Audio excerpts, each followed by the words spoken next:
Tom Spark, welcome to the show. Thank you for having me, brother. Excited to be here. Tom, you are a co-founder of Voix, and you've been part of 30 million in client wins. Who did you have to stop being for that life to become possible? That's a good question. So I think the biggest thing you realize on the road to either building a business or working with hundreds of people, you are very, very exposed. Like exactly who you are is exposed. It shows up in your business, it shows up in your delivery, it shows up in how you made a product. So this is why business is like the greatest self-development game you can ever play, because all parts of you, the good, the bad, and the ugly, in order to get the business off the ground, you have to kind of lay it out. And you'd be like, hey, this was my best shot at this. This was my best shot at this. And people are like, hey, that's really good. This sucks. I hated this. And it's like, okay, you have to get really, really comfortable with that, like laying yourself out. Like, here's my creations, here's my offerings. And then understanding that like feedback is sometimes going to be painful. And it's what you do with that feedback moving forward. And asking those deeper questions. I mean, really, I think the biggest thing is like always coming back to like why you're doing something, because that feedback and that raw kind of like assessment of your creation can be very, very painful. And or it can be amazing as well when someone like really resonates and you have an amazing transformation. You're like, okay, that felt great. And then when the opposite happens, you're like, okay, that sucks. And it's like, okay, well, how do I look at not just the business but myself? I created that, so like, what is it within me that's kind of needs some look? And that can be uncomfortable work to do. And then usually, your business is a reflection of you. You do the work on yourself, you try again, and then it's better. And so I think it's humility. It's not like you make the intention of, I'm going to be a humble person. It's like there's no choice. Like it forces humility, because you're really putting yourself out there and exposing yourself to many, many people. And yeah, that's part of it. You're going to get the feedback, and you've got to get comfortable with that feedback, and you've got to welcome it, and continue to look inwards each time. Not judge it. Know that you were doing the best you did. If you have that good intention, it was like, look, this is the best I can do, or I'm putting effort into this because there's good intention behind it. That like you're going to continue to do that at each level. So yeah, that's the thing. It's like being really, really comfortable with putting yourself out there, and then going in and looking internally and seeing what needs jigging around. Yeah. What needs jigging around. Being comfortable with just being uncomfortable. So like for you specifically, what kind of limiting beliefs along the way did you have to break through the ceiling in order to get to where you are right now? So I think one of the initial ones you get is you realize like how valuable you are. We take for granted a lot of the things we know. I have in the past as well. And the things that seem obvious to you are often the things that don't seem obvious to others. And one of the great skills to have is having the introspection to actually analyze and assess why you're good at particular things, but then being able to put that into frameworks and being able to put that into more things that are consumable for a variety of people. So simplifying the way your mind works into a way which people who have got very different paths can also consume and digest that information. So I guess, like, to answer the question around limiting beliefs, I think it's not necessarily like there's these big limiting beliefs that get broken. It's like a constant wearing down process of pushing your edge, and then you just get comfortable at that new edge, and then you push a little bit more. And I don't know if I'd say I had any huge breakthroughs. I'd say the big breakthroughs come at the beginning. Like, what it's kind of once you realize what is possible. So when I decided to get into coaching, I was initially I was working as a teacher, and at the same time I was trying to become a DJ. And then I kind of like did the DJ thing, built a record label, was like gigging, like that was going pretty well. I was also helping build a company called Syntho Hub as well. And then I decided to like move to Thailand, and basically I was like, I'm going to do my own high ticket coaching. I was already kind of working with some artists. I was a bit of sort of just what's the word, like a handyman, just doing all sorts of like things, coaching, I can do this, whatever. And I decided to like offer some stuff. I was like, okay, look, I'm here to help. I just had some conversations with people. What are you working on? Yep, I can help with that. I can help with that. I can help with that. And it was like things I could genuinely help with. And I think within my first 10 days of like being a coach, I think I did 7.5K like straight away. And that wasn't like one scalable offer. That was various things that people were using me for. Mm-hmm. And the thing that hadn't, the thing I hadn't realized before then is that like people are going to pay that amount of money and they actually want to, and they get better results. That was the big thing. Because before, you know, particularly as a musician or even as a teacher, there's a lot of scarcity beliefs, and also, you know, oh, that's so expensive. How would you drop like 2K, 3K on something? But then seeing the transformation that people have once they really, really invest with you, and like also for yourself, honoring that as well, and being like, okay, it's a two-way thing. It's an energy exchange. You've given like a lot of energy to me in the form of finance, in the form of money, and like I'm going to give that same exact energy exchange back to you. And if it's fucking $50 a month, you're going to get $50 a month worth of energy back. And it's like you pay for the result you want. So that was a big limiting belief, was like, oh, high ticket can be really, really amazing for you and for them, and like everyone's kind of much happier. They get better results. Like you're more invested. You feel there's no resentment from you, and that's the biggest thing that can get in the way of delivery, is feeling resentment towards your clients. Mm-hmm. You know, that you're like, I should have charged more, and then there's this like weird resentful atmosphere. Like I remember one of the ways I kind of got into high ticket as well was like there was someone who was trying to work with me, and I didn't really want to work with them, and they wanted me to help them like get on some record labels and like sort out their brand and like how they present themselves online in terms of musician. I was like, I didn't really want to work with them. And I was just learning about this high ticket stuff. And I was like, fuck it, I'm just going to make him a high ticket offer. Because like, if he pays that much, I'll happily do it. And then I kind of also, I'm like, do I really want to work with this guy? And then, so we had a call. I was like, okay, yeah, it can definitely help. We can do this. Yep, totally. And I had a decent standing in the scene at the time. So like, it was viewed as somewhat of authority. And I was like, yeah, it can definitely help. And I was like, it's this much. And it was more than I'd ever charged before. And I was expecting him to be like, what? No. And then I'd be like, okay, cool, never mind, bye. Yeah. And I could see him there sitting on the call thinking. He was like, And I was like, fuck, is he like, he's considering this? And he was like, okay. And he was like, I can do this much now and then this much in 2 weeks. I was like, yeah, done. And then paid, done, in. And I was like, okay, fuck, that's broken my beliefs about what's possible. But the funny thing was, I was like, our relationship changed. I was like, you've shown me a certain level of respect through what you were willing to invest. I'm going to return that to you as well. And it probably should have been like, you know, I wouldn't say that people should start doing their high ticket journey like that, but this was just kind of like what happened. But what I noticed was he got the best results from anyone I'd ever worked with. Before, I'd had a mini coaching business where I was charging like $35, $40 a month, where people get access to videos and a bit of one-to-one support for like learning how to make music. And like, I used to feel a lot of resentment for that. Because I was like, fuck, asking for like feedback, this is taking me like half an hour and I'm getting like $35 a month. And, you know, people are constantly in and out. It was like at 30% churn. So it was like, you know, there was a lot going on there.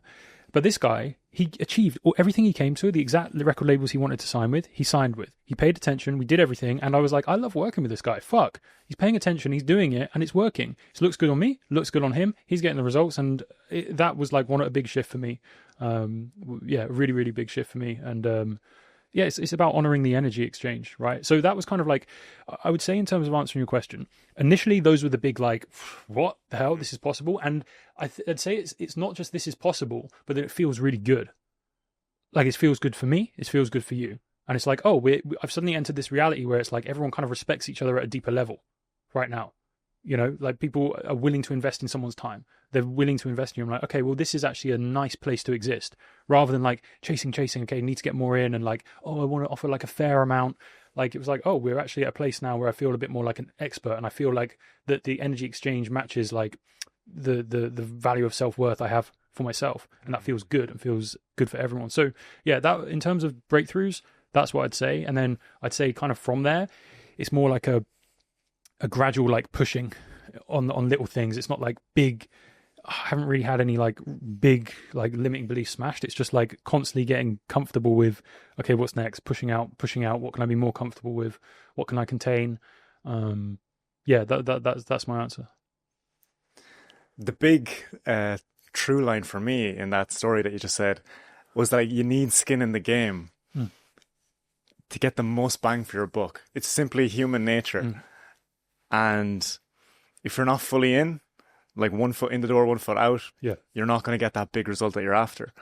Do you also find the same in working with FOICs, the clients that have the most skin in the game, get the most results, or what else is in the mix? Yeah, it's an interesting question. Like obviously incentives have to be aligned. So what comes to mind is, I think it's skin in the game in terms of energy, like energy commitment. And yeah, like money's a good way to measure that. And like, for example, we have some like very high level clients coming in already doing, 30, 40, 50K a month. They have more trust in us than sometimes the people coming in at a lower level. They're just like, okay, cool. Yep. I see that's working. I'll do that. Awesome. Actioned. And they just kind of do things. And it's that funny thing of like, they're kind of easier to work with and they get like higher leveraged results as well. And they're just like, I did someone this great woman, she's a great business. And like, we just had like a 20-minute call and we were like, she was like, yeah, cool. I've got everything. I'm ready to go. I feel really super energized. Let's do it. Awesome. I'm like, cool. Good luck. Bye. And then there's potentially other people who come in at like maybe the more, beginning end, where it's like they will try and like almost like extract everything, and then they'll question, well, is this going to work for me? Is this going to work for me? What about this? And yeah, so I guess it's like skin in the game, but it's also it's like trust as well that you put in someone. And I find that the people who are successful, it's kind of the main trait is like getting out of their own way and like making decisions fast and not overthinking decisions too much. And they're like, okay, you've got something. And also understanding that like, and one of the big things that we've, and particularly I've tried to do as well is, and I say this to a lot of clients, I'm like, I have no fucking idea what you should do. I literally have no idea. Like, I have things that we're doing that are working. I have things that other clients are doing and are working, and that's interesting. And I can share those things with you, and I can talk about what I think about certain things.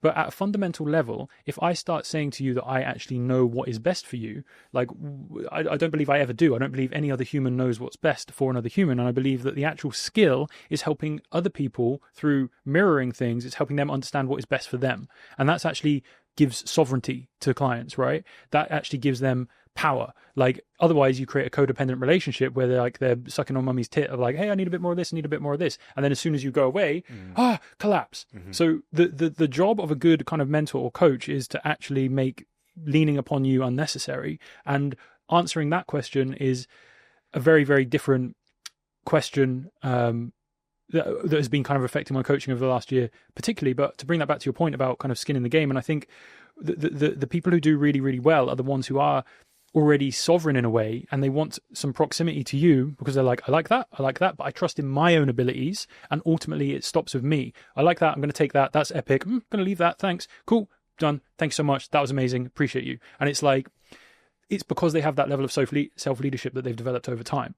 Whereas the people who get stuck, it is the ones who, like, they constantly question if things are going to work. And little do they realize, or maybe they do, it's that like there's no right answer for you. Like the work that you need to do is like stop questioning everything, and like you feel like untethered and a little bit scattered is because the way out of that situation for you is making one certain decision and making a string of definite decisions, and like everything is uncertain. Like everything is uncertain. Like nothing is guaranteed, but you have to like proceed anyway and get comfortable with your ability proceeding, knowing that it might not work out. Like that's the game. It's like, this might not work out, but I'm going to commit to it. This might not work out, but I'm going to commit to it. And it's like through that level of commitment, you make it happen and you make it work, but only because you've given that level of energetic commitment to the decision you've made. But if you're constantly in the, oh, well, maybe this one, I'll feel that out. Oh, okay, well, I'll feel that one out. You're not actually committing to anything. You're not impressing anything on reality.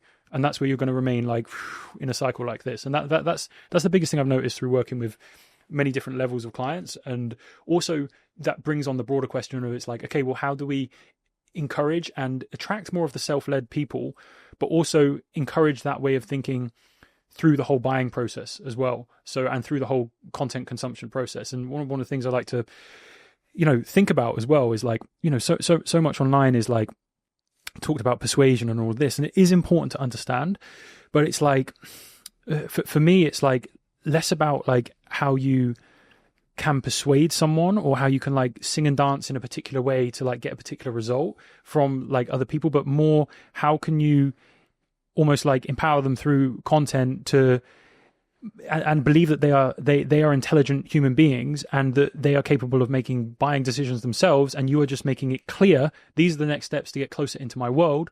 If you would like to take those steps, this is the process, but if not, good luck. Like that's a much more interesting frame to have for content, and for positioning yourself online, rather than like, okay, you get this many leads in and this is the type of thing you say, and if you say this on the VSL and you want to create a bit of scarcity, I'm like, for me personally, I'm like, that's not going to attract that level of client that I spoke about, who is self-led. And like the self-leadership starts at the buying process. Like, I took ownership over this decision to buy it, and if there's any sort of coercion or sort of, you know, persuasiveness, then you bring that into the relationship moving forward, if that makes sense. Yeah, that begs the question, if someone has low self-esteem or a bad relationship with themselves in terms of self-trust, and the fear is metastasizing in their head, they have all these options in front of them, different paths to go down. How does one develop that muscle of decision making to be able to know which is the right path and then actually take action? Yeah, everyone has an intuition, but everyone hasn't developed the muscle of listening to it. And the thing is, the funny thing with the intuition is that it's something that whispers. So my core fundamental belief, like in life and reality anyway, is that, you know, we're talking about this, in like the terms of business, but in general, as a human, you are here to learn in whatever like domain feels most exciting to you at any given moment. And life is presenting you with the lessons and the opportunity to feel more freedom in that particular domain that you are wishing to feel freedom. Life is presenting you with the opportunities to feel that right now.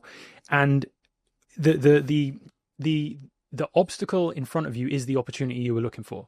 The obstacle in front of you is the opportunity you're looking for if you feel into that discomfort. And anyone can do that with their life right now. And this isn't just in terms of business. It's like you asked the question around having that self-confidence and that self-trust. It's a muscle. Like, listening to the intuition is a muscle.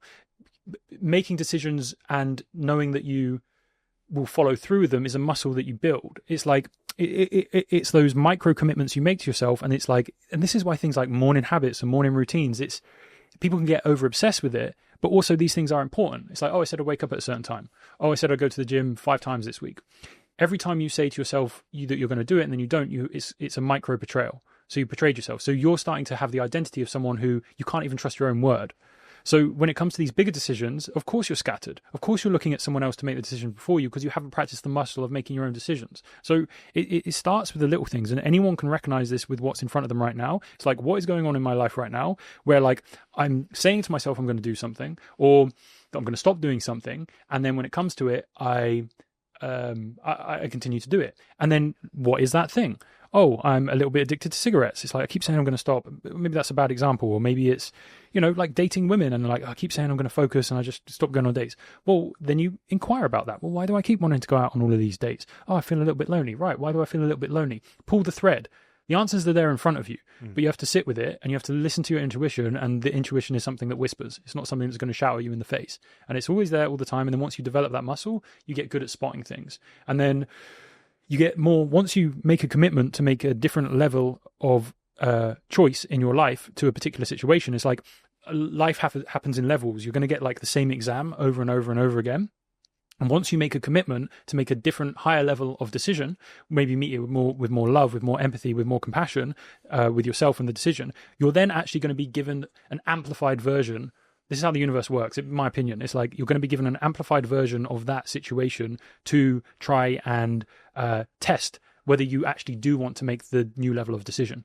So it's like, once you make you're like, I want to raise myself up here. It's not like, okay, cool. You're actually given the actual lessons through life to then actually showcase that you are the person who wants to make those decisions. And then when you do that, I believe that life, universe, God, whatever, rewards you. And it's like, yep, cool, you're there. You pass the test. And then you're at that level. Then there's the next battles, demons, whatever you want to call it. So To answer that question, it's multifaceted. It's like it starts with the little things, starts with not having those micro betrayals, and then those test lessons that are in front of you. It's like, are you actually meeting them with the level of awareness and consciousness you say you want to meet them with, or are you allowing that old identity to meet those problems? Because that old identity, taking those old identity actions, are going to continue to create the old identity results. So yeah, that's the way I think about it. What habits do you find most valuable? Yeah. Habits is a nuanced subject for sure, but for you, like, what's the top 3 habits that really allow you to be able to show up as that full potential of yourself? Yeah, and again, this is great, and also I'm like someone who's working on these things daily within myself. Like, so for me at the moment, the interesting thing is I can have a tendency to lean towards nihilism. Like, I like thinking about things, and I like kind of going deep into certain topics. What's nihilism? Nihilism. So basically staring into the void, like realizing that there's kind of like a big void and emptiness, and I can sometimes feel that, and I can feel quite dark and lonely.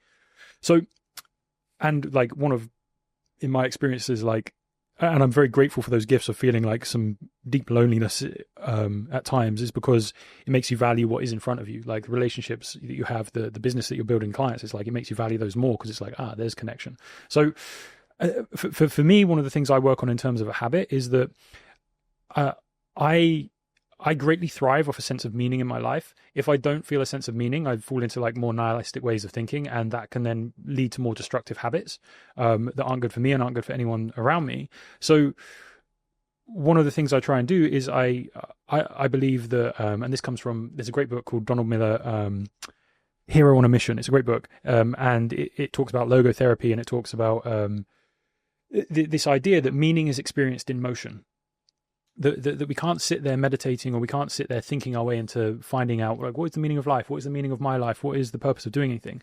We'll only experience it in motion, in forward momentum. So for me, it's this one of my habits is like committing to certain missions during certain seasons of my life. Like recently I did a fight, that was a mission for me. And then committing to that gave me a great deal of meaning. And that great deal of meaning enabled me to show up in a much better way for clients, for people around me. And it's important for me to then consistently be aware of what my current mission is. And then the discipline, the habit, is taking an action towards that mission every single day. And that gives me an ongoing sense of meaning. And I know that's something for me through self-inquiry and through, any introspection I've done on myself, is something that's important to me for me to be able to show up in the way that I want to show up. And I know that as soon as I kind of like, I'll leave that off, or I stop feeling that sense of momentum, I stop feeling that sense of meaning. And when I stop feeling that sense of meaning, I can get quite nihilistic. And those nihilistic actions are destructive actions for me and for those around me. So that's something that I have to watch, and then something that I need to commit to on a daily basis. Viktor Frankl's Man's Search for Meaning. Yeah, the book title escaped me as I was saying it, but that's the book I mentioned, Donald Miller, Hero on a Mission. That was his kind of take on that, and I actually really quite like it. It's a good book that I think I'd recommend they read. Yeah. For introspective people, often pursuing meaning and purpose is a lot more accessible than happiness. Mm-hmm. Do you know the way Viktor Frankl's inverse law? Yeah. So how do you navigate the two of them? Yeah, I think these are great questions, man. I think it's different for anyone. It's like, how much value do you actually place on happiness? And I would weight more value on meaning for me. And it's not so much about feeling happy as feeling content.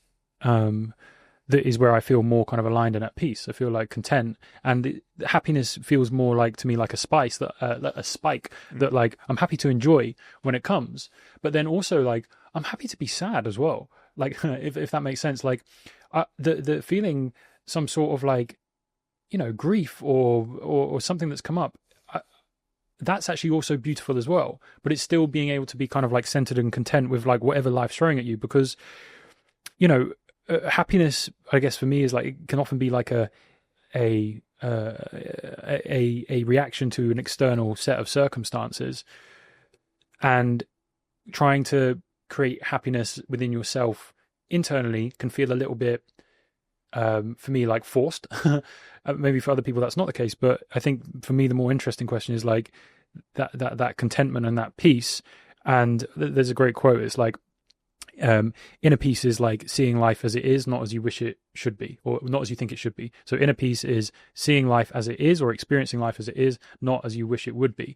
And I think that's like one of the lessons of existing anyway, is that like, and it's like a great movie. You watch an amazing movie, and if it was all just fucking action and happiness and everyone had the happy ending straight away, it'd be a boring movie. And what makes a movie / life interesting is the fact that it is a roller coaster, but you can still kind of like take a step back and know that you're more like the viewer of it. And it's like, wow, what an amazing moment. Oh my God, this hurts. But there's beauty in that. And in order, like in this, as a human, we feel through contrast. It's like, in order to experience like a deeper level of happiness and that feeling of happiness in a moment, we must have first known its opposite as well, which is why, again, so many entrepreneurs, like they always have their rags to riches story. I was broke. Like I have that story as well. And it's because you feel what that's like being in survival, that you're like, I'm not ever going to let this happen. And you will do anything to one, get out of that, but also you're very aware of that feeling. So like slipping back into that, you're like, that's not coming anywhere near me. Yeah. But you wouldn't have been able to experience the other side of things necessarily, or have the appreciation for the other side of things unless you'd gone there, you'd been there, and you'd been like, okay, this feels like one of those rock bottoms. And every entrepreneur I've met has had like a very, very similar story of, losing everything or starting from zero and feeling that survival. The meta awareness that's going on here. Do you meditate? Any chance? So yeah, again, like I try to meditate and have a habit of it, but for me, walking can be a great meditation as well. And then also for me, like sometimes meditation can feel quite forced, but music is a great meditation for me, and listening to music. And that sounds funny, but there's so many people who consume music, but there's not many people who actually listen to music. And music, the point of music is the music itself. So it's a great tool to bring you into the present, because it's like there is no other point of the music except for you to listen to the music and what is happening in that moment. So if you listen to, there's Carl Jenkins I love listening to. Amadeus is a great album, and then also a lot of kind of like classical music. Also I love a lot of I love instrumental music because it's less distracting. And I will sit and I will listen to a piece of music and I'm like, right, what am I experiencing through this music? And like it can take you out of your thoughts. It can you allow the music to just kind of like take you where the music wants to take you. And for me, that's a real practice of coming back to center, is because it forces presence out of you. If I'm start thinking about something, I can't listen to the music. It's not active listening. So I say like meditation, I do a little bit. I used to be more consistent with it, but for me now it's like walking first thing in the morning. That's a big thing, but also like conscious time listening to music. And usually I'll do that in the morning. And it's like, there's no other purpose apart from to listen to the piece of music. And I have my certain playlists and tracks. I'm like, I feel like that this morning. That gives me a certain feeling, or that gives me a certain, like taste for the day. And, you can sometimes listen to some metal as well, which probably isn't the best thing to like listen to in the morning, which I don't, but particularly some of the classical stuff and some of the modern stuff as well, more electronic, but guys who actually, are musicians. It just, this is the thing that I think music's really, really powerful to do, because for me, it gives me a sense of reverence in the morning. And I believe that that's actually one of the most powerful things that any human, if we all felt a deeper sense of reverence throughout the day, we would make very, very different decisions. So that could be like looking at the stars, and when you're in awe, you're like, you feel so small. And I feel that through music as well. It's like I have that sense of like awe and like realizing how little I know. And I feel that's quite a good place. That's why art is so important in culture. And like, if you look at the West now, like it's very brutalist and there's less art. The buildings aren't as beautiful. It makes a population duller and have less reference for life. When you're walking around the streets and the lampshades are a certain color and this, and someone's put effort into this, you start to have an appreciation. You want to take care of those around you. You want to take care of the environment around you. So for me, I think actually like thinking this through, it's like it's about getting to a state of reverence every day, a state of wonder, a state of awe, a state of remembering that I'm a human. I know fucking nothing about anything, and I'm being happy and okay about that. Is quite a good thing. So for me, that's music. That might be going for a walk and looking at a sunset or a sunrise for someone else. And I think having a practice that brings you back to that is something that grounds you for the day, and also makes the daily challenges be like, okay, cool, this has happened, this has blown up, whatever. Okay, this, if you have that deeper sense of reverence, connection to something deeper, the wonder of even being a human that's able to exist. Like, this is pretty cool. There are humans and there exist, and just being grateful enough for that. Like, that's a good place to start the day. So yeah, that's one of the things that, as you asked the question, that's a daily practice. Yeah. It all comes back to expression, doesn't it? Yeah. Knowing who you are, what you stand for, Mm-hmm. following your curiosity, Mm-hmm. and having that self-trust to be able to show up in that most, dare I say it, authentic Mm-hmm. version of yourself. For anyone running a business, posting content online, but struggling to get that expression across, and also struggling to actually create content Mm-hmm. that turns into tangible results for their business. Mm-hmm. Yeah. What does that look like to you, and how does someone create a content plan, a strategy to achieve tangible results for their business? Yeah. So again, this is where like everything is a personal problem that's showing up in your business. And great question. So before I think about content, is a form of expression. It's a form of being like, hey, here I am. This is what I'm up to. It's not so much about what you're saying. There's no like, oh, say these things, use these hooks, blah, blah, blah. Okay, whatever. You can do that stuff. But for me, it's like, if you have a program or let's use coaching as the example. If you're offering any form of coaching, you must first embody the life that is aspirational and actually attractive to people before you think about posting content. Because if you're posting content, you're like, hey, come buy my thing, and like you're getting no sleep, everyone hates you, like your life is like tight and a mess, and like that. You are saying like that energetic fingerprint is being displayed through the content, and then you're being like, hey, this is great, come over here, and people are like, no. Like, I kind of like what you're saying, but like the way that you're doing it, that doesn't really appeal to me. So the most important question we can ask, and this is the thing, you use the word authenticity, this is different for everyone. How people authentically show up and like creating, like expressing the life and experiencing the life they want to live, that is different for everyone. And that is a fundamental question that we all must ask. Like, who am I? What do I want to experience, and why? What energizes me? Like, if that is like building a fucking $100 million a year business, and you just love that, that is your authentic expression. If it is fucking, you're here to play guitar and smoke weed and sit on a beach in Thailand, like, and that is truly, you've done the work and that is your authentic expression, then you should do that 100%. And it's like really aligning your life with like, hey, what do I want to achieve here? What do I want to feel? What do I want to experience? What is exciting for me? Answer those questions first. Then when you're showing up in content, this is why we say you don't have a content problem, you have an expression problem. It's like how your content is just a way of documenting and showcasing, like, hey, here's my life, here's what's going on. And the whole content ecosystem is a way for people to experience more of you. And if they like the way that you are living your life, then it's naturally attractive for people to move closer into your world. So like we often say this, so in order to get anyone to kind of pull the trigger and become a client, everyone answers 3 questions within their own mind. Whether you realize this or not, whenever you're making an important decision when it comes to any other human being, there's 3 questions that you are answering in your head. And this goes all the way back to Aristotle, and this was what he called kind of like the classics of persuasion. And that is ethos, that is pathos, and then that is logos. These are the 3 yeses that we're looking for. So I'll break that down. The first one is logos, which is like logic. So when you're looking to, let's use again coaching as an example, the logos decision you make is like, logically, do I think this person can get me the results that I want? Like, do they have a tangible way that I logically think will work? Yes, tick. Usually that's the easiest one to tick. Then the next one is pathos. Now, pathos is like the way you relate to people emotionally. So it's like, but does this person get me? It's like, yeah, I know they could get me that result, but like, do they get me? Do they, is there some sort of like emotional empathy and like connection between us? Okay, I feel a sense of connection.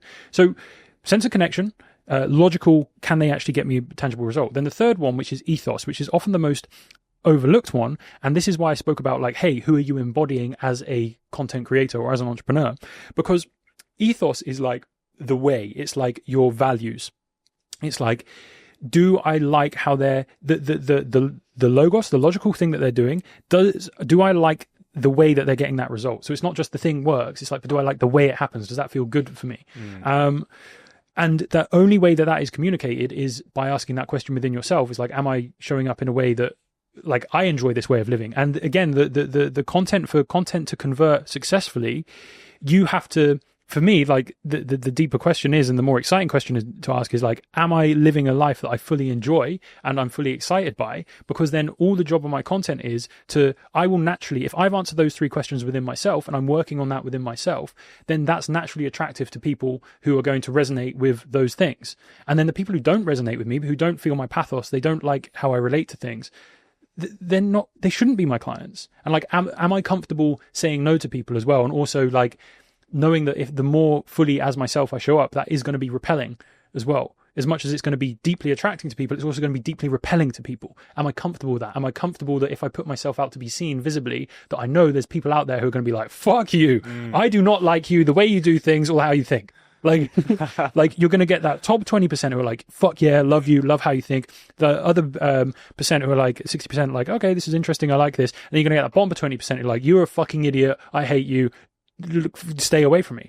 But again, we talk about contrast. In order to have that top 20% who are like, yeah, I'm in, I love you, amazing, you have to also be polarizing. You have to be in so much like authentic expression that your authenticity is polarizing enough to get that bottom 20% as well. And it's like, am I willing to go there? Am I willing to make myself visible and knowing that like I will get that, to get that level of love and appreciation, and people who just say yes, I'm also going to get that extreme opposite as well. And you know, I can't have one without the other. So the work you have to do with like content that converts, it's like the real question becomes like, how willing am I to put myself fully out there? And then also, am I going to do like the work on myself continuously to be comfortable of putting this part of me out there for people to be like, I like that, I don't like that, fuck that, you know? So yeah, that's the answer to my question. Content that converts, it's, for me, always comes back to the inner stuff, because that's just an external manifestation of whatever your inner state is right now. So there's no like, so to make it more tangible, that is probably actually helpful as well. So that's how you want to think about it. That's how you want to think about like that work you can do on yourself. And then your content ecosystem is just, you just want to make it clear. It's just like, hey, this is what you do. If you want to get closer into my world, these are the steps you take. It might be you need to send me a DM and I'm going to send you a document. It might be that you watch this video and then you book a call.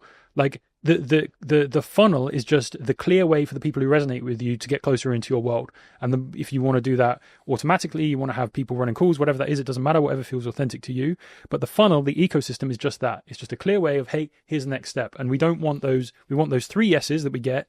And we want people who find us to have like a series of micro yeses. So by the time they're on a call or by the time they're making a purchasing decision, that's just the next in a long line of micro yeses. Not like they've just discovered you and then suddenly it's a big yes and then it's they're like in your world. It's like you've dated them. You know, they know who you are. They know your pathos, your logos, and your ethos.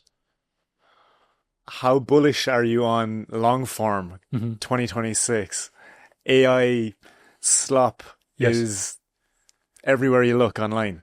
Yes. What's your opinion on long form? How valuable is it for a creator, a entrepreneur, a business owner for this year and going forward? Yeah, it's been really powerful for me. So they say like having a personal brand is like increases your surface area of luck. Having a personal brand increases your surface area of luck at any level. I haven't got a huge amount of followers by any means, but it's definitely increased my surface area for luck in my life.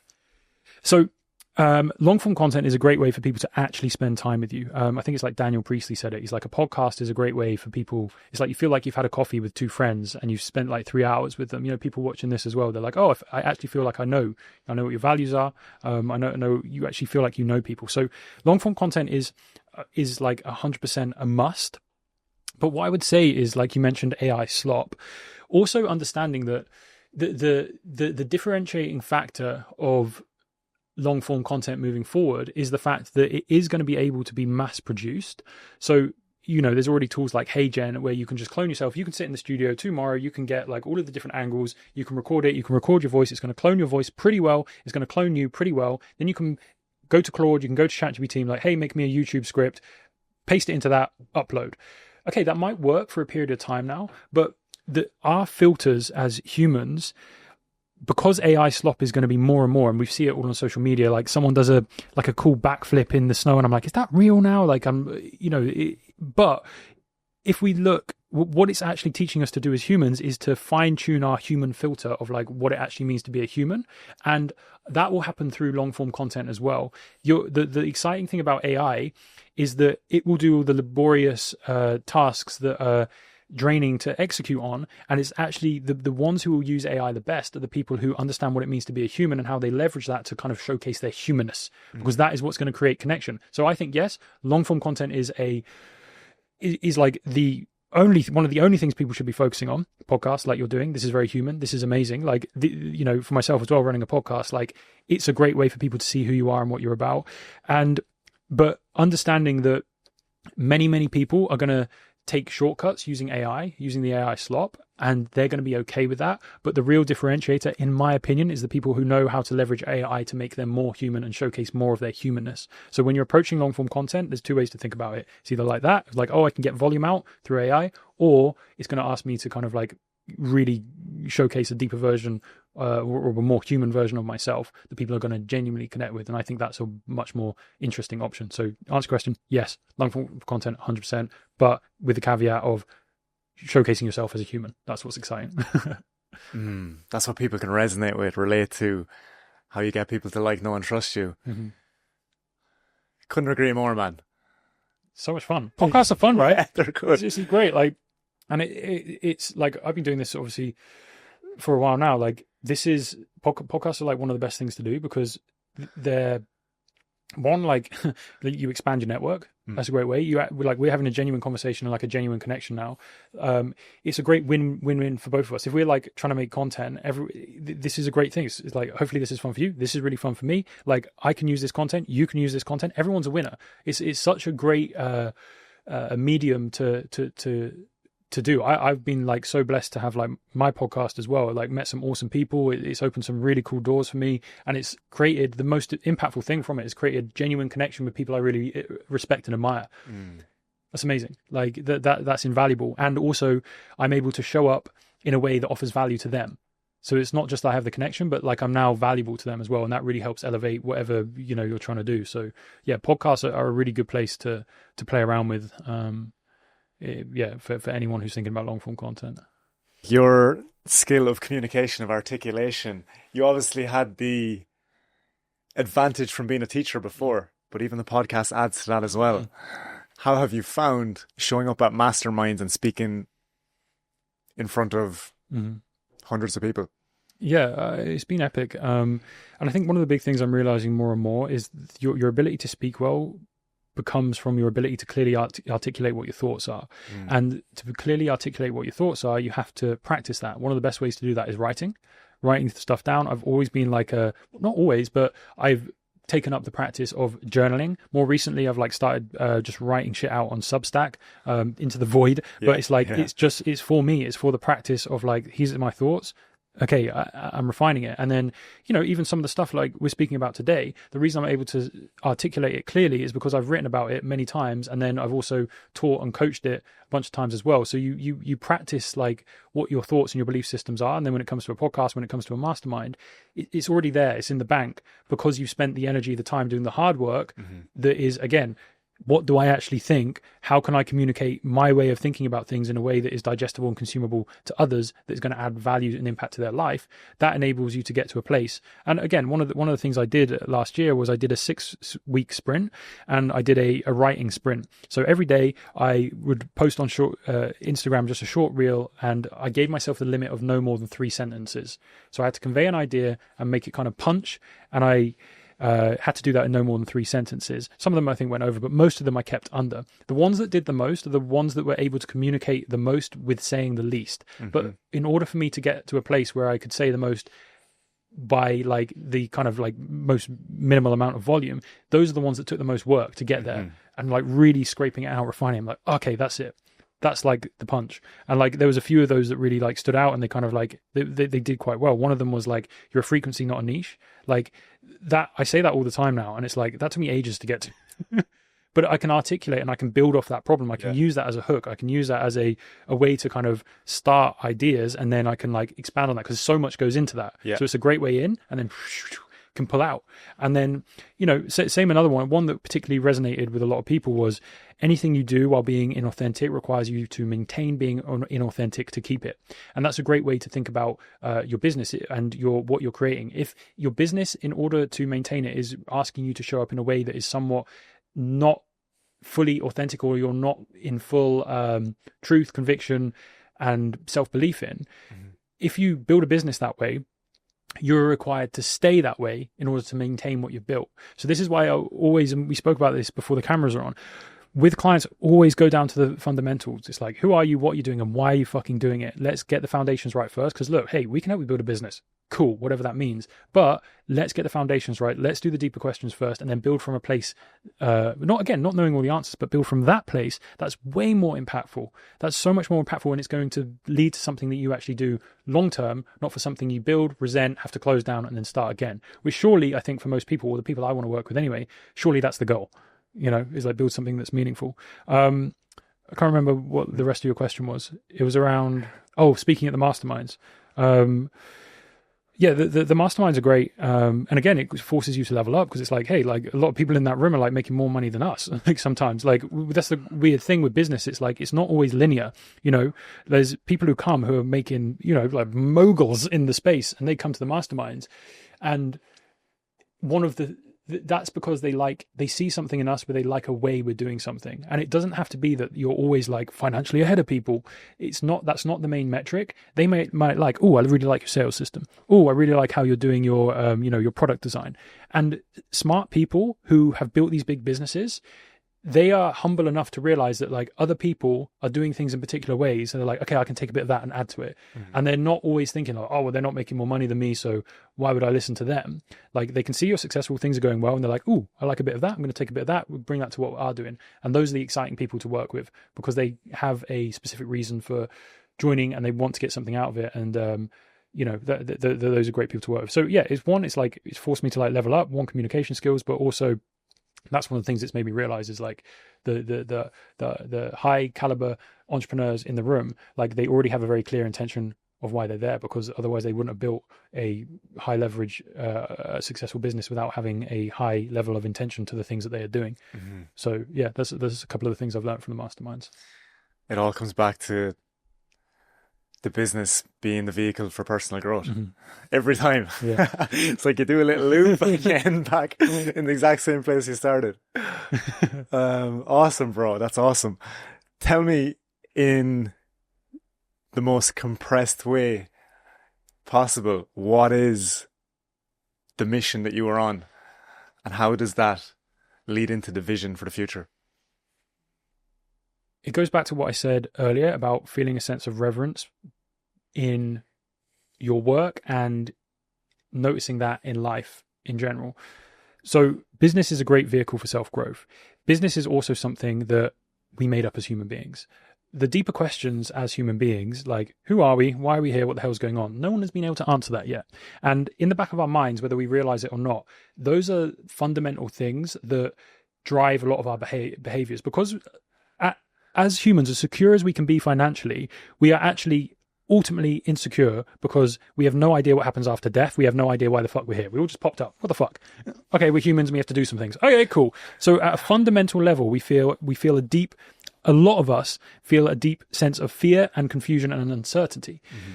And one of the jokes of the universe, in my opinion, is that like we can search for knowledge, we can search for all of these things to try and like build certainty, but the universe will always slap us in the face and be like, hey, everything's uncertain here. And I think the only certainty that you can feel through like the endeavor of life, through business, through relationships, is you can appreciate them and you can have reverence for them. You can have a sense of awe and a sense of wonder. And when you live in a state of awe, a state of wonder, and a state of appreciation, you're actually connected to what is actually going on here. And this is the thing, like what's actually going on in life. And again, it's like business is amazing. I want to help people express what is exciting for them and feel into the, like whatever they want to express, because we're here, we have a limited time as a human being, and you might as well experience what you want to experience. Now that doesn't mean like go and do loads of cocaine and like shag some hookers. Okay, do that if you want. If that's like how you want to fully express, cool, do it, fine, experience that, why not?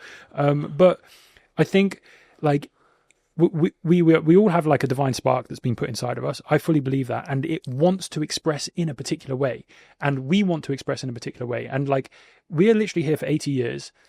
Why not express in that way that is most exciting to you? And like having the courage to express in that way and again, this is an ongoing journey for me. I'm not saying I'm there, but like having the courage to express in that way continuously gives other people the courage to do it as well. And then for me, that's a much more interesting existence where we're all kind of pursuing that, whatever that is within ourselves. That's when great art appears. And then great art creates more reverence. That's when great business ideas that are actually built on sustainability and they're built on wanting to serve people, not just like profit for the sake of profit. Like that's when great businesses are actually built. So for me, it's like, how can I in myself feel in a state of appreciation and reverence and awe through my work and what I'm doing, because that's what gives me infinite energy to can do more of it. And then through that, like how can that also trickle down into other people and what they want to build, that it gives them that sort of infinite energy through experiencing awe. So basically it's a reverence pyramid scheme. That's what I'm looking to create in life. That's the mission. I love it.